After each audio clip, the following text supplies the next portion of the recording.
fin de l'hiver est célébrée avec enthousiasme par les premières floraisons, comme celle des pruneliers par exemple, mais aussi de beaucoup d'autres arbustes très précoces que je vous invite à découvrir aujourd'hui, des arbustes faciles à cultiver et incontournables dans tous vos jardins.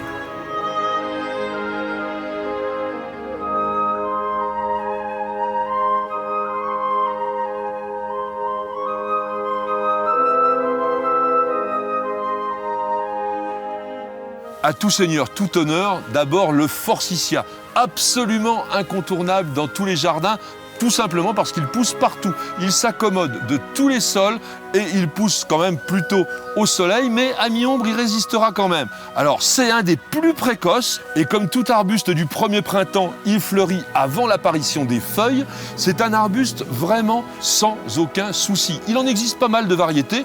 Les plus grands, ceux qui sont verticaux comme cela, atteignent 3 mètres, font un bel arbuste assez large, ample, mais il y en a des tout petits, des étalés comme Marais d'Or ou Mêlée d'Or, qui sont des obtentions de l'INRA. Mais pourquoi ce nom curieux de forsythia ?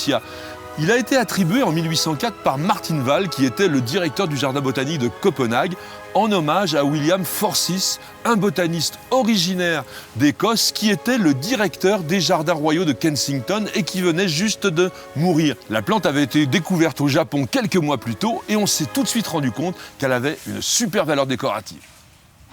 Et un petit secret de jardin, le forsythia a comme avantage principal de fleurir à la fois sur du bois de 1 an, 2 ans ou même 3 ans, donc il n'est pas nécessaire de le tailler très souvent. Vous allez intervenir toujours après la floraison et en coupant simplement le bois le plus vieux. Alors comment est-ce que l'on reconnaît ? Eh bien, il a une écorce qui est grise, qui est un peu crénelée, alors que les tiges jeunes sont beaucoup plus vertes et couvertes de lenticelles. C'est par là que la plante respire.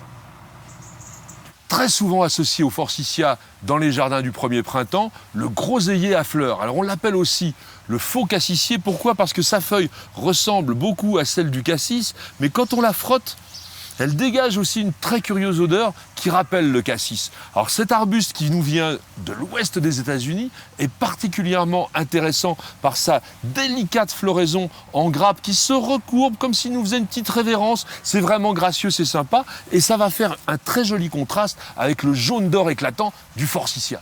Tout comme le forsythia, notre groseillier à fleurs est caduc, c'est-à-dire qu'il perd ses feuilles en hiver. Mais chez lui, elles apparaissent en même temps que les fleurs, ce qui fait un buisson beaucoup plus compact, d'une belle intensité, avec un joli contraste. C'est un arbuste qui atteint 2-3 mètres de hauteur, qui résiste parfaitement à l'hiver et qui accepte tous les sols.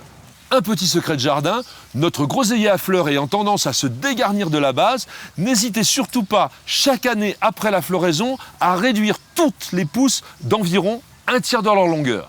Après l'or du forsythia, le rubis du groseillier à fleurs, voici le blanc immaculé comme un diamant de ce petit bijou qui est la spirée. La spirée doit son nom au latin spera, qui signifie guirlande, en raison de la souplesse de ses tiges, et même les Anglais l'appellent la couronne de la mariée parce qu'on peut le tresser. Alors cette spirée que j'ai devant moi, c'est la spirée de Thunberg, une spirée qui vient du Japon et qui était importée en Europe vers la fin du XVIIIe siècle.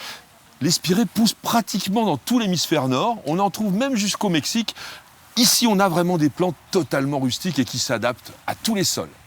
On connaît plus de 70 espèces de spirées qui se déclinent dans des formes assez diverses et je vous conseille tout particulièrement les spirées du Japon pour faire des bordures. C'est très très compact et vous avez ces couleurs absolument superbes comme Gold Flame ou Gold Monde et qui vont garder ce feuillage pratiquement pendant tout le printemps et reverdir un peu avec le soleil de l'été et à l'automne, ça sera une explosion. Je viens de vous présenter 3 arbustes stars pour le printemps, mais il en existe bien d'autres. Et pourquoi ne pas composer un massif ou une haie en grande variété avec d'autres arbustes très intéressants comme l'osmanthus de l'Availlie, un parfum absolument délicieux. Et lui, il garde ses feuilles pour l'hiver.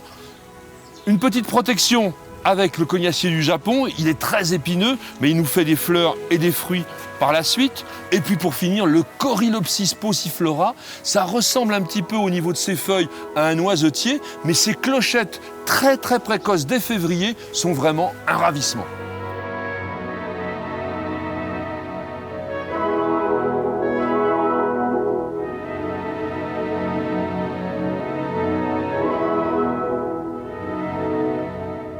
Et en guise de conclusion, un petit secret de jardin, pensez toujours à mettre une bordure le long de vos haies ou vos massifs, par exemple comme ici des bruyères, mais aussi des plantes couvre-sol, il y en a des centaines. Vous avez aimé notre émission? Alors rejoignez notre communauté de passionnés de plantes et de jardins en vous abonnant à notre newsletter sur News Jardin TV.